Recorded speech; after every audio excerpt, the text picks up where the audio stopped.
I think it's become more prevalent. It's getting more coverage within the media, and it's becoming more of a buzzword now. So a lot of people have been seen that they need to act on traveller wellbeing. So I think the general industry is talking about it. So once it starts like a ripple effect, it will start getting wider and wider and wider. And I think more and more companies are realising that, in actual fact, their traveller wellbeing is now very important to them.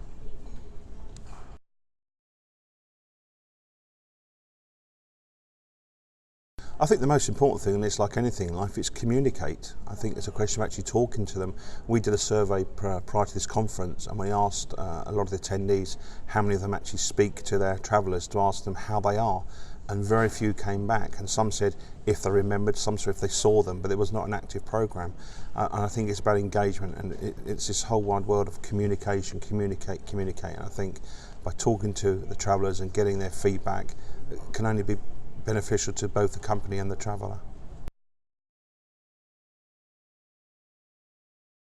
I think for the tips I would say is importantly is prepare for the trip. Know where you're going, know what the cultures are like, know where you're going to be staying, know what's going to be happening, so that when you get there you're actually prepared for it. I would say also is to communicate if things aren't right, is to talk to somebody. I think it's fundamental that as a man especially we put our hands in the sand and we just think, okay, I'll be all right. I think you need to talk to people and tell them what's going on.